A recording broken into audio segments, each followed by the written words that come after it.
the things, the United States, the early United States, the British colonies, the French, the Dutch, what they marveled was the level of statesmanship that existed amongst the Haudenosaunee, the Iroquois, our people. And we live in a time where statesmanship doesn't exist anymore. What exists now are lobbying firms, lawyers and lobbyists.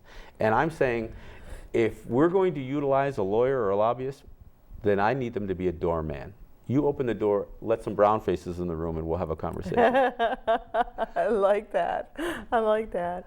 And it's so true. It's so true. Well, I've even had folks like Dennis Vacco, who was the former New York State Attorney General. He was a guest on my program. And it's funny because we were reminiscing back to the Pataki administration when we had some pretty tumultuous times with the Pataki administration. But George Pataki did an about face. He did a complete 180.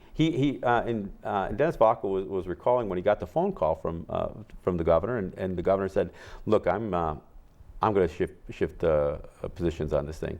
And Dennis Vacco, as the state attorney general, said, "I think that's a bad idea. You're never going to be in a position to resolve these tax disputes with the Native people."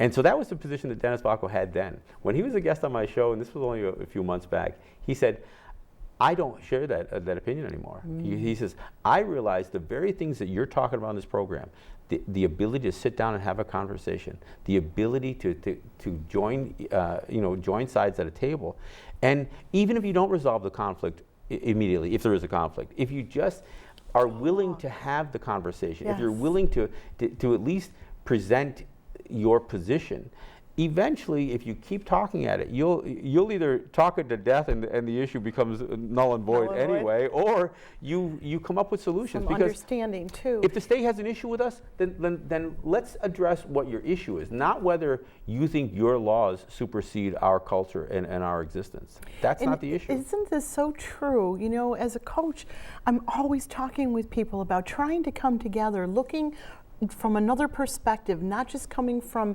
how you feel, but listening to the other person and trying to gain understanding. But when we're constantly just trying to push our way, our thoughts, and we don't have a conversation and try to understand, how could we move forward as a human race? You know, as a culture, people think about positions within our I guess within our culture, chiefs, clan mothers, these kinds of things.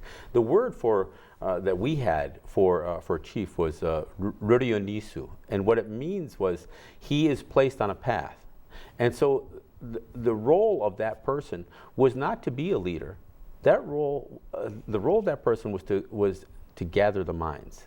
And not speak for somebody, not not take a piece of your inherent sovereignty, but to talk to you and to try to get people to come together and reach a consensus. That's what their jobs were to gather the minds and then carry the words of their people. Not to speak for them, not to speak down to them, and not to dictate to them, and not to have any kind of unauthorized authority to represent themselves. And we live in a culture now where people, and I mean all of us, I'm not just talking Native people, where we pass the buck. We think we can vote, we can run to the election booth every year, or every 2 years, or every 4 years, and we can just delegate somebody else with the responsibility to resolve all of our problems. And I'm saying we as a people, we have, as communities, as families, we need to do more. Get proactive. We need to be voting in an election, or showing up at a meeting or a town hall meeting once a year. Getting involved. That is not the extent of your civic responsibility. No. We need to stay engaged. And I know it sounds trite to suggest that it takes a community to raise a child. It takes a community to keep a community together. Absolutely. It cannot be mandated by government, not Native government, not state government, not federal government. We have to have a willingness to do it. Oftentimes I'm telling people as well is that people will call or write in and say how they're depressed or sad or even bored. I wish bored was a word in my vocabulary just for 5 minutes a year. It's like you want to get better, feel better emotionally, physically, and spiritually. Get involved in your community. Get involved in making a difference in somebody's life, in your community's life.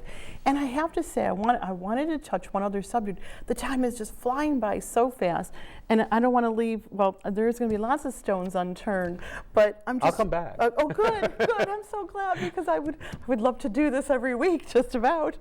But a little bit about Thanksgiving, because I just encourage people to close your history books and learn about the true meaning of Thanksgiving and how an alternative or a complementary way, I'm trying to be gentle, I'm trying to be PC here, to celebrate that day rather than what we've been taught in our history books. Well, I mean, the good news is, you know, at very least, we don't have these little cutouts of happy little pilgrims and Indians. You know, like when we were in school. Yes, you know, oh my I mean, the way they presented the stuff to us then, it was it's really getting terrible. better. It's getting better.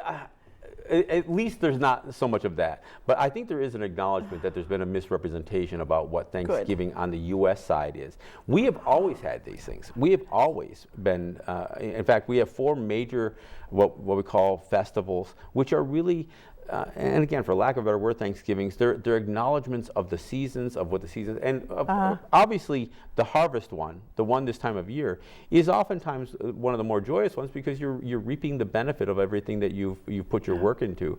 So that's why it was such an important part of our culture. You know, we have so much more to cover. You are absolutely going to have to come back. I cannot believe that the time is up, but I just want to thank you so much. I cannot tell you how honored I am that you're here, and I invite you to come back as often as you would like. Well, we'll do it again, and there's always new issues on the horizon. And, absolutely. And we can delve into some of the more specific ones. Yes, next time. and people can follow you on your radio show, and on Facebook, and on your blog. And we just want you to know, until next time, stay focused, because your health matters.